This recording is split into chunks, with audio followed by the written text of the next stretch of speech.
Hi everyone, my name is Sean. A couple of years ago, something really creepy happened to me. At the time, I had just rented an apartment in a not-so-great neighborhood. The landlord was just an ordinary man who warned me that the bed in the bedroom creaked, the kitchen faucet leaked, and that the walls here were very thin. None of that really bothered me because the apartment was close to my new job, and the rent was very cheap. That did make me a little suspicious, but I decided to take the risk and stay. The landlord took the money and told me he wouldn't refund the month's rent if I gave back the keys within the first week. That was a strange condition, but I didn't care. On the first day, I moved my things in and spent the whole day putting everything in its place. I was already exhausted, so I decided to take a shower and go to bed. In the shower, I kept hearing a TV playing. One of the neighbors must have turned it up all the way. It didn't bother me too much on the first day. I went to sleep. The next day, I woke up and noticed the floor by my door. The day before, I had put a doormat there, but now it was gone. Someone had stolen it. Yeah, not a great start to the day, and I stayed in a bad mood all day long. When I came home, I looked up at the windows of my apartment. That was the moment I first felt uneasy. It seemed like I saw someone's silhouette. It was evening, and I thought maybe it was the landlord who had come by. But when I opened the door, there was no one inside. I went straight to the bedroom to lie down and rest a little. There was a very strange smell in the room. It was like the smell of old medicine, but I didn't even have any medication here. I went to heat up my ready-made dinner and headed to the shower again. Once more, I heard the TV. It was louder than before. I took my shower and sat down to have dinner. I ate in the living room and watched something on YouTube. Afterward, I went to bed. I still had one more workday left. The bed really did creak, but at that time, I was working so much that I hardly paid attention to those little inconveniences. I woke up to the sound of knocking on the door. The front door was wooden and not very sturdy. At first, I didn't understand what had woken me up. Then I came to my senses and got up to see who was there. I peeked through the peephole. There was a woman standing there. She looked about 70, maybe older. I asked what she wanted, but I didn't open the door. She stayed silent and just kept standing there. It looked like she was holding something in her hands. I said I needed to put on my robe and that I would open the door. I stepped away for literally 30 seconds, but when I opened the door, no one was there. I decided to go to the bathroom and notice something else. It was the first time I didn't hear the neighbor's TV. I was so sleepy I just went straight to the bedroom. In the morning, I woke up again to knocking at my front door. It was the landlord. He came by to pick up a few things. Before he left, I decided to ask him something. I said, "Who lives on the floor above me? I keep hearing a really loud TV." The landlord stopped and went quiet. After a few seconds, he turned around with a creepy smile and said, "There was just a harmless old lady living there. She was completely deaf and turned the TV up very loud." After he left, I started making breakfast. As I ate, something occurred to me. Why could I only hear the TV when I was in the bathroom? I left for work. When I stepped outside, for some reason, I decided to turn around and look up at the windows above my apartment. Damn, the old woman was standing there. I couldn't see her clearly because I'd forgotten to wear my glasses. She stood at the window, and I wasn't sure if she was looking at me or just staring outside. But it was definitely creepy. Later at work, I got a strange message saying I needed to come home immediately. I called the landlord and asked what had happened. He said I'd forgotten to turn off the water. It bothered me that he had come into my apartment without my permission while I wasn't home. I left work early and took a taxi home. When I got there, the landlord was already gone and the water was turned off. How had he left so fast? And why didn't he wait for me? I couldn't shake the feeling he was acting strangely. Since I'd already left work, I decided to rest. And once again, I could smell that weird odor. It was starting to get on my nerves. I ordered a pizza and decided to clean up the apartment while I waited. After about 30 minutes, my back hurt, so I sat down on the couch. The neighbor's TV was off. Strange, it was so quiet. almost unsettling. Then the delivery guy called, saying he couldn't get into the building. I asked why. Apparently, the old woman, my upstairs neighbor, hadn't let him in. I thought it was time to finally meet her and find out what was going on. I went upstairs and saw an old, dirty wooden door. I knocked. No one answered. I remembered she was deaf, so I knocked louder. Footsteps. She opened the door just a crack, with the chain still on. She didn't show herself. She just stood behind the door, silent. I loudly asked why she hadn't let the delivery guy in, and asked her to stop turning the TV up so loud at night. She didn't respond. It seemed like my questions didn't interest her at all. Something in her apartment smelled horrible. As she started to close the door, I noticed something right by the entrance. My doormat. What the hell? So she's the one who stole it. Looked like she'd lost her mind a long time ago. I went back to my apartment and decided not to cook anything. Just lay on the couch and read a book. I didn't even notice when I fell asleep. I woke up at 3 in the morning. A strange sound woke me, like a door slamming. Maybe I dreamed it. I went into my bedroom and flopped onto the bed. That's when a chill ran down my spine. I smelled that same foul odor. And I realized it was the exact same smell from her apartment. Only now it was so strong it felt like she was right there with me. I stood up and turned my head toward the door. No way. I slowly approached the front door and peeked through the peephole. It was her. The creepy old woman was staring at me, and it looked like she was holding something in her hands. Slowly, she reached for the doorknob. My hands started shaking with fear. She was holding a knife. I glanced at the lock and realized the door was unlocked. I quickly turned the lock and bolted the door. I backed away. She tried to open it, and when she realized she couldn't, she stopped. I let out a breath, thinking it was over. Then she slid a key into the lock and turned it. At that moment, I didn't know what to think anymore. I grabbed a heavy vase, ready to defend myself. But then I heard footsteps fading away outside the door. She was leaving. That was the most unsettling night of my life. I had never felt anything like it before. In the morning, I called the landlord and asked him to come over. I told him everything and said I wouldn't be renting the apartment anymore. He told me she was just a harmless old woman who hadn't gotten out of her wheelchair in 10 years. Did he not believe me? Or was he just pretending? Either way, I handed him the keys and didn't get my money back. I don't know if it was just a scam or if the old woman really had lost her mind. But one thing I knew for sure, I was never going back to that apartment.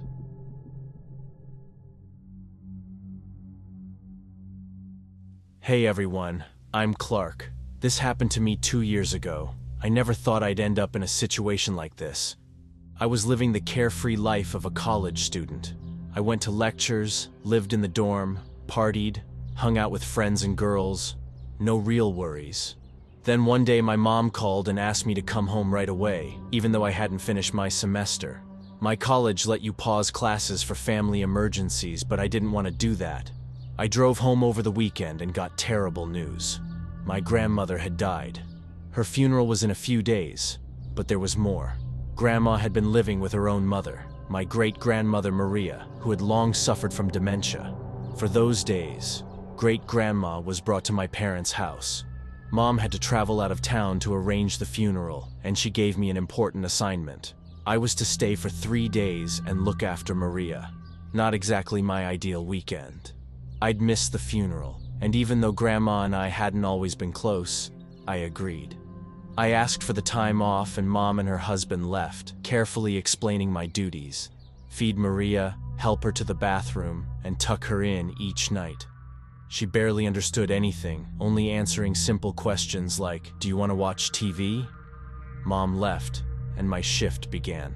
I led Maria into the living room and sat her in the armchair in front of the TV. I asked if she was hungry. She said no. So I sat on the couch, put on my headphones, and started watching Twitch streams. The first day dragged by. By evening, we'd eaten dinner. I fed great-grandma, helped her to the bathroom, then suggested bedtime. It was about 8 p.m. She lay down in her bed. I tucked her in, turned off the light, and closed the door. Finally, I was free, but I had nothing to do. I chatted with friends, streamed for a bit, then fell asleep on the living room couch. I slept hard, until a sudden loud noise from the TV woke me. I grabbed the remote and turned it off. Time to go to my room, I thought. Passing Maria's bedroom, I decided to peek in to make sure she was sleeping. I quietly cracked the door and saw her bed empty. My heart stopped. I nearly jumped out of my skin. Then I felt her beside me, silently, from behind. "Maria, what are you doing?" "Go lie down," I said, horrified. Nobody had warned me she could wander. She shuffled back to bed, mumbling in nonsense. I closed the door and returned to my room, determined to sleep. But I could hear her talking to herself in that made-up language all night. It was terrifying, though I eventually drifted off. I dreamed I was paralyzed. She stood in the doorway watching me. I woke up early, drained, and went to the kitchen for water. I thought Maria was still sleeping, but when I checked her room, the blanket was on the floor. She was lying fully clothed in a jacket over her nightgown, eyes wide open, staring at me. I froze. Dementia can be horrifying. I took off her jacket, helped her wash up and use the bathroom, then made breakfast and fed her. I sat her in her armchair and turned on the TV. The day passed just like the previous one. In the afternoon, Mom called, worried how things were going. I told her about last night and she was stunned. She'd never known Maria could get up on her own. I assured her I was fine.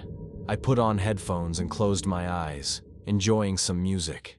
10 minutes later, I smelled something funny. I opened my eyes and nearly screamed. Maria was standing right in front of me. "What do you want?" I asked, my voice shaking. She said nothing. "Do you need the bathroom or want to sleep?" Silence. I guided her back to her chair and lay down, fully awake this time, watching her. Soon she started muttering again. I put in my headphones to drown out her words. I was so unnerved that I was already scared to be alone with her at night, not because of her, but because of what the dementia was doing to her mind.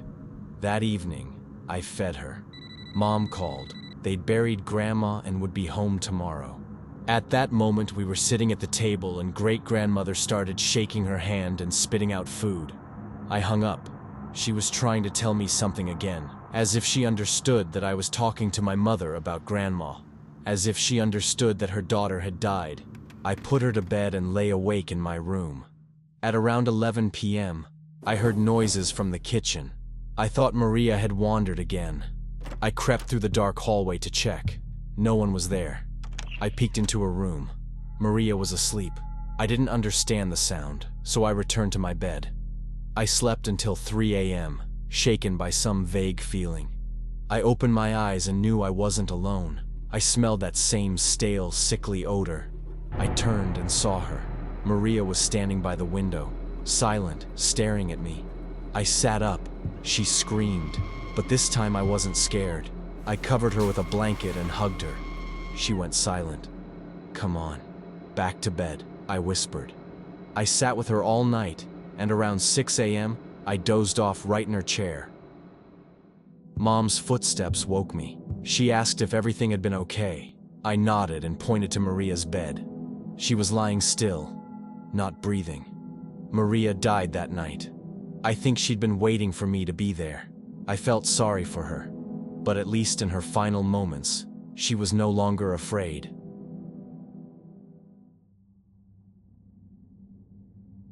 Hi, my name is Emily, and I've been working in a nursing home for 15 years. I take care of elderly people who have been left without families or simply can't take care of themselves anymore. I was 56 years old when this story happened to me. Usually, I don't take night shifts, or very rarely. This time, I stayed only because my coworker was sick. At night, there's not much work, but it can often be very hard. I knew all our residents, and they knew me. But a couple of days ago, a new old man moved in. He was in very bad condition and couldn't speak. It seemed like he didn't even understand where he was. That wasn't unusual for us. Usually people like him go to a hospice. But this time, they brought him here because his physical health was fine, and he could still live for quite a while. We gave him full care and attention. 2 days after he moved in, I had a night shift. That night, I was the only staff member in the building along with the security guard. It's worth mentioning that we didn't have any surveillance cameras. That night, I really wished we'd had proof of what I was about to experience, so that after I told my story, people wouldn't look at me like I was crazy. It all started at 10 p.m. when I went to make my rounds through the rooms. I turned off the lights everywhere and stepped into each room to say it was time to sleep. Last, I went into the room where the new resident was staying. He was sitting in an old chair, staring down at his feet, or at the floor. His gaze was completely lifeless. I felt uncomfortable being around him, like he wasn't a person at all, but rather a big wooden doll I had to lay down on the bed. I laid him down and told him it was time to sleep. He didn't even look at me. I turned off the lamp and left the room. He lay there, completely alone in the dark. I couldn't even imagine what he might feel if he actually understood everything but couldn't tell anyone. I went to my room, and as I was walking down the hallway, one of the elderly women called out to me. "What's wrong?" I asked. She told me to sit down. She wanted to tell me something. Ginny asked me not to go into the last room at night, the room where the mute old man was lying. "Why?" I asked. "Death walks there," she said. I smiled and wished her good night. Ginny was our resident fortune teller, or as everyone here called her, Madam Ginny. I closed her door and went to my room. I wasn't allowed to sleep. At any moment, one of the residents might call for me. I was sitting and reading a book when around midnight a call came through. Each room has a special button to call me. This time it was from room 115. I went in and asked the man what he needed. He said he wanted to use the bathroom but couldn't go on his own. I helped him up and took him to the bathroom. When we were done, I came back to my room and saw that another indicator light was on. Room 118. That was the room of the new resident. How could he press the button if he was completely paralyzed? Maybe it was a mistake, but I decided to check anyway. I opened the door and looked at him. He wasn't asleep. His eyes were open, but there was no way he had pressed the button himself. I went back to my room. There were still 5 hours left in my shift. I'll be honest, I love my job. I love taking care of the elderly, and I enjoy helping people. But that night, for the first time, I thought to myself that this place scared me. About half an hour later, the indicator light came on again. Room 118. Another mistake. I didn't go to his room because I knew it wasn't him pressing the button. I canceled the call. But a few minutes later, the button was pressed again. I decided to go check. The man was lying in bed, but his eyes were still open. Strange that he hadn't fallen asleep yet. Was he even alive? I walked closer and looked at him more carefully. His chest was rising. He was breathing. But why was the call button going off? I turned to leave. At that moment, something fell behind me. I jumped and stepped back inside. There was a glass of water lying on the floor. How had it fallen? Right then, all sorts of stupid thoughts started creeping into my head. I remembered Madame Ginny's words. Finally, the man closed his eyes. I felt a little more at ease, realizing I wouldn't have to put drops in his eyes later. I went back to my room. At 3 a.m., another call came through. Room 117. The woman asked me to bring her a glass of water because her throat was dry. I poured a glass of water and helped the woman sit up. Afterward, I left the room and stepped into the hallway. I noticed that the door to room 118 was slightly open. Did I really forget to close it? I decided to check if the man was asleep. I walked in and approached the bed. The man was sleeping. Then, suddenly, he opened his eyes, and my heart nearly stopped from fear. He kept lying there, motionless. It felt like he wanted to tell me something, as if he actually understood where he was. I went back to my room. I needed a moment to collect myself. Maybe it was just the night playing tricks on my mind, or maybe something really was wrong with this man. I sat in my room, just waiting for those last 2 hours to pass. I already wanted to go home. But after half an hour, another call came through. This time it was from room 119. That's when I really started to feel uneasy. That room was empty. I got up and went there. As expected, room 119 was empty. But then I noticed the door to room 118 was slightly open again. I really didn't want to go in there, but I had to check what was going on. I slowly pushed the door open and saw the man sitting in the chair. He was staring down at his feet, quietly humming something. It felt like I was trapped in a nightmare. He wasn't supposed to be able to walk. How did he get into that chair? But what terrified me even more was how he was speaking, singing that song. I walked toward him slowly and put my hand on his shoulder. He grabbed my hand and looked straight at me. I thought I would die right there. When he finally let go of my hand, he closed his eyes again. I stepped back, trying to calm down, still staring at him for a few more seconds. It looked like he was asleep. I laid him back down in bed and returned to my room. I kept thinking about what had just happened, and I couldn't calm down. Finally, my night shift ended. When I told my coworkers everything, they didn't believe me. They thought I must have fallen asleep and dreamed it all.